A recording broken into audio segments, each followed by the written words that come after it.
নমস্কাৰ প্ৰিয় দৰ্শক, প্ৰজ্ঞান ইউনিভাৰ্ছ চেনেলত আপোনালোকক সকলোকে স্বাগতম জনাইছোঁ।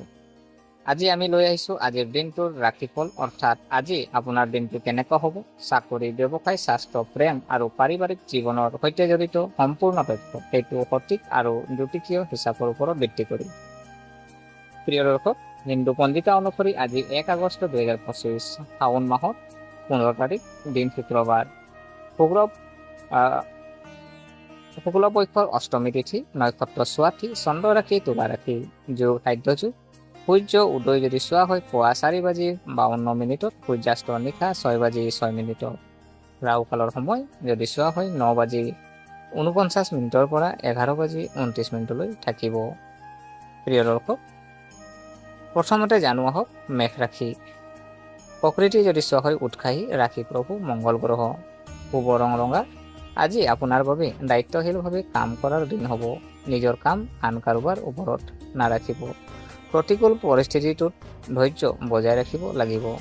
আপোনজনৰ পৰা সম্পূৰ্ণ সমৰ্থন পাব। আপোনাৰ পত্নীৰ হয়তো নতুন চাকৰি পাব পাৰে। আপোনাৰ কেৰিয়াৰ সন্দৰ্ভত কিছুমান গুৰুত্বপূৰ্ণ পদক্ষেপ ল'ব লাগিব। যদি আপুনি কিবা কামৰ বাবে চিন্তিত তেন্তে আজি সম্পূৰ্ণ হ'ব পাৰে। সম্পত্তি কিনিবলৈ ঋণৰ বাবে আবেদন কৰিব পাৰে। প্ৰিয় দৰ্শক, ইয়াৰ পিছত ৰাশি যদি চোৱা হয় বৃষ ৰাশি। প্ৰকৃতি যদি চোৱা হয় ৰোগী, ৰাশি প্ৰভু শুক্ৰ, শুভ ৰং গোলাপী। আজি আপোনাৰ বাবে কঠোৰ পৰিশ্ৰমৰ দিন হ'ব। ব্যক্তিগত জীৱনত সফলতা লাভ কৰিব। কিছুমান ঈৰ্ষা আৰু কাজিয়াৰ পৰা মানুহৰ পৰা সাৱধান হ'ব লাগিব।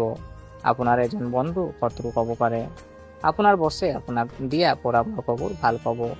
আপোনাৰ কঠোৰ পৰিশ্ৰমেৰে ভাল স্থান লাভ কৰিব। ল'ৰা ছোৱালীয়ে ক'ৰবাত পঢ়া শুনাত ওলাই যাব পাৰে। অলপ বুদ্ধি থকাৰ কাৰোবাৰ লগত পাৰ্টনাৰশ্বিপ কৰিব লাগে আৰু কোনো ডাঙৰ ৰিস্ক নল'ব। প্ৰিয় দৰ্শক, ইয়াৰ পিছত ৰাশি যদি চোৱা হয় মিথুন ৰাশি।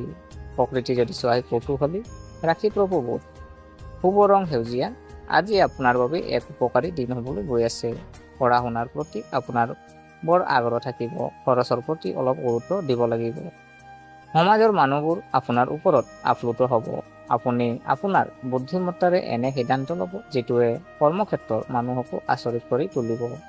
আপোনাৰ পিতৃ মাতৃৰ আশীৰ্বাদ আপোনাৰ যিকোনো বাকী থকা কাম সম্পূৰ্ণ কৰিব পাৰিব। কাৰোবাক খুব চিন্তা কৰি টকা ধাৰলৈ দিব লাগে।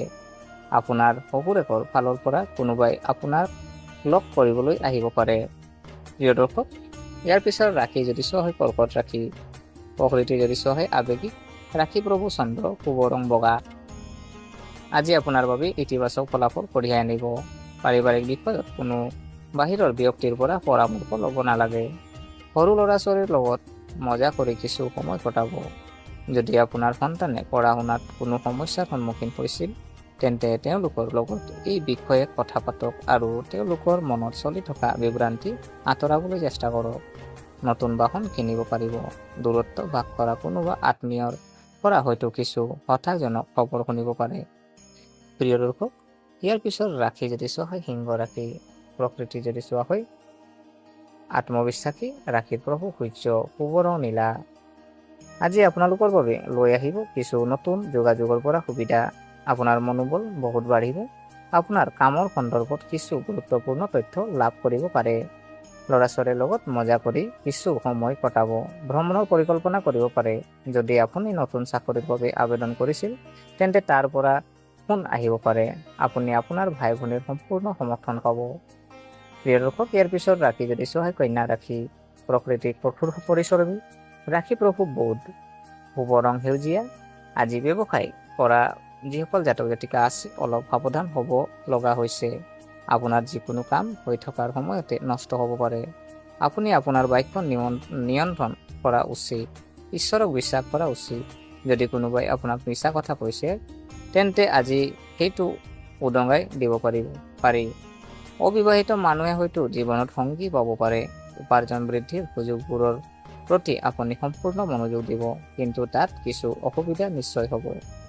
প্ৰিয় দৰ্শক, ইয়াৰ পিছত ৰাশি যদি চোৱা হয় তুলা ৰাশি। প্ৰকৃতি সুষম, ৰাশি প্ৰভু শুক্ৰ, শুভ ৰং গোলাপী। আজি আপোনালোকৰ বাবে ব্যৱসায়ৰ পৰিৱৰ্তন আনিব পৰা দিন হ'ব। আপোনাৰ সন্মান বাঢ়িব। ভাল কামৰ বাবে বঁটাও পাব পাৰে। পৰিয়ালত কোনো শুভ অনুষ্ঠানৰ আয়োজন হ'ব পাৰে। চাকৰিটোত বদলি হোৱাৰ সম্ভাৱনা আছে। মাকক লৈ যাব পাৰি। মাতৃৰ ফালৰ মানুহক লগ কৰিবলৈ আপোনাৰ সংগীৰ বাবে কিছু বজাৰ কৰিব পাৰে। প্ৰিয় দৰ্শক, ইয়াৰ পিছত ৰাশি যদি চোৱা হয় বৃশ্চিক ৰাশি। প্ৰকৃতি যদি চোৱা হয় ৰহস্যময়। ৰাশি প্ৰভু মংগল গ্ৰহ, শুভ ৰং ৰঙা। আজি আপোনালোকৰ বাবে এক প্ৰত্যাহ্বানমূলক দিন হ'বলৈ গৈ আছে। যিকোনো কামৰ নিয়ম নীতিৰ প্ৰতি আপুনি সম্পূৰ্ণ মনোযোগ দিব লাগিব। আপোনাৰ ঘৰত কোনোবা অতিথি আহিব পাৰে। পৰিয়ালত সুখ থাকিব, কাৰণ পুৰণি সমস্যাৰ পৰা বহু পৰিমাণে সকাহ পাব।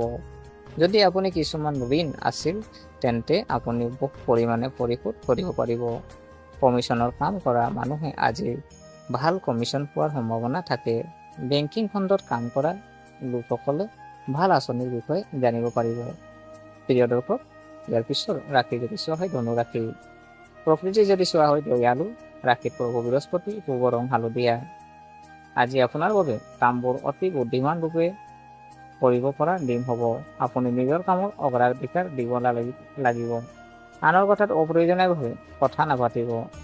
কোনো ধৰ্মীয় অনুষ্ঠানত অংশগ্ৰহণ কৰিব পাৰে। আপোনাৰ ধনসম্পত্তি বৃদ্ধি পাব, যাৰ বাবে আপোনাৰ মনোবল অতি উচ্চ হ'ব। আপুনি এটা ডাঙৰ ৰিস্ক লোৱাৰ কথা ভাবিব পাৰে। শ্বেয়াৰ বজাৰৰ লগত জড়িত যিসকল জাতক জাতিকা আছে তেখেতসকলে বিশেষজ্ঞৰ পৰামৰ্শ লৈ আগবাঢ়ি যোৱাটো ভাল হ'ব। প্ৰতিযোগিতাৰ অনুভূতি আপোনাৰ মনত থাকিব। প্ৰিয় দৰ্শক, ইয়াৰ পিছত ৰাশি যদি চোৱা হয় মকৰ ৰাশি। প্ৰকৃতি যদি চোৱা হয় অনুশাসিত। ৰাশিৰ প্ৰভু শনি, শুভ ৰং নীলা। আজি আপোনালোকৰ বাবে এক শক্তিশালী দিন হ'বলৈ গৈ আছে। চৰকাৰৰ পৰা আপুনি সম্পূৰ্ণ সমৰ্থন পাব। যদি কোনো আইনী কথা আপোনাক দীৰ্ঘদিন ধৰি আমনি কৰি আছিল তেন্তে আপুনি তাৰ পৰা মুক্তি পোৱাৰ সম্ভাৱনা আছে। কিন্তু তাত আপোনাৰ খৰচ অলপ বেছি হ'ব। আপুনি ভ্ৰমণলৈ যাব পাৰে, কিন্তু কাৰো পৰা সহায় বিচাৰি নাযাব আৰু তালৈ যাব আপুনি আপোনাৰ পত্নীৰ সমৰ্থন আৰু সংগ প্ৰচুৰ পৰিমাণে পাব। উচ্চ শিক্ষাৰ পথ ছাত্ৰ ছাত্ৰীৰ বাবে স্পষ্ট হৈ পৰিব। প্ৰিয় দৰ্শক, ইয়াৰ পিছত ৰাশি যদি চোৱা হয় কুম্ভ ৰাশি। প্ৰকৃতি যদি চোৱা হয় মানৱীয়। ৰাশি প্ৰভু শনি, শুভ ৰং ৰঙা। আজিৰ দিনটো হ'ব আপোনালোকে ধৰ্মীয় কাম কাজত নিয়োজিত হৈ নাম অৰ্জন কৰাৰ দিন। বন্ধু বান্ধৱীৰ সম্পূৰ্ণ সমৰ্থন পাব। খৰখেদা কৰাৰ বাবে ভুল হ'ব পাৰে। আপুনি আপোনাৰ সন্তানক কিছু দায়িত্ব দিব পাৰে। ঘৰতে পৰিয়ালৰ বিষয়বোৰ নিষ্পত্তি কৰিলে ভাল হ'ব। আপুনি আপোনাৰ সময়ৰ সদব্যৱহাৰ কৰিব লাগিব, কাৰণ তাত নষ্ট কৰি আপুনি সময়খিনি নষ্ট কৰিব পাৰে। যিসকল জাতক জাতিকাই চৰকাৰী চাকৰি কৰি আছে তেওঁলোকে বদলি পাব পাৰে। প্ৰিয় দৰ্শক, ইয়াৰ পিছত শেষৰ ৰাশি যদি চোৱা হয় মীন ৰাশি। প্ৰকৃতি সংবেদনশীল। ৰাশি প্ৰভু বৃহস্পতি, শুভ ৰং সেউজীয়া। আজি আপোনাৰ বাবে এটা ভাল দিন হ'বলৈ গৈ আছে। বয়োজ্যেষ্ঠসকলৰ প্ৰতি সন্মান আৰু শ্ৰদ্ধা বজাই ৰাখিব লাগিব। মনৰ মাজত চলি থকা বিভ্ৰান্তিৰ কথা দেউতাকৰ লগত কথা পাতিব পাৰি আৰু গুৰুত্বপূৰ্ণ বিষয়ত কিছু সহজতা দেখুৱাব লাগিব। অত্যাধিক লাভৰ জালত নাযাব, নহ'লে ইয়াৰ ফলত আপোনাৰ বৃহৎ লোকচান হ'ব পাৰে। খৰখেদাকৈ কাৰো লগত আপুনি আপোচ নকৰিব। আৰু যদি আপোনাৰ স্বাস্থ্য সম্পৰ্কীয় কোনো সমস্যা দীৰ্ঘদিন ধৰি বাঢ়ি গৈ আছে তেন্তে তাৰ বাবে ভাল চিকিৎসকৰ পৰামৰ্শ ল'ব লাগিব। প্ৰিয় দৰ্শক, গতিকে আশা কৰিছোঁ আপোনালোকে ভিডিঅ'টো চাই ভাল পালে। যদি এই ভিডিঅ'ই আপোনালোকে কিঞ্চিত মানুহ লাভান্বিত কৰিছে তেনেহ'লে লাইক কৰিব, কমেণ্ট কৰিব, শ্বেয়াৰ কৰিব আৰু আমাৰ চেনেলটো যদিহে ছাবস্ক্ৰাইব কৰা নাই অনুগ্ৰহ কৰি ছাবস্ক্ৰাইব কৰি আমাক উৎসাহিত কৰিব বুলি আশা থাকিলে পুনৰ লগ পোৱাৰ প্ৰতিশ্ৰুতিৰে আজিলৈ বিদায় মাগিলোঁ। ধন্যবাদ।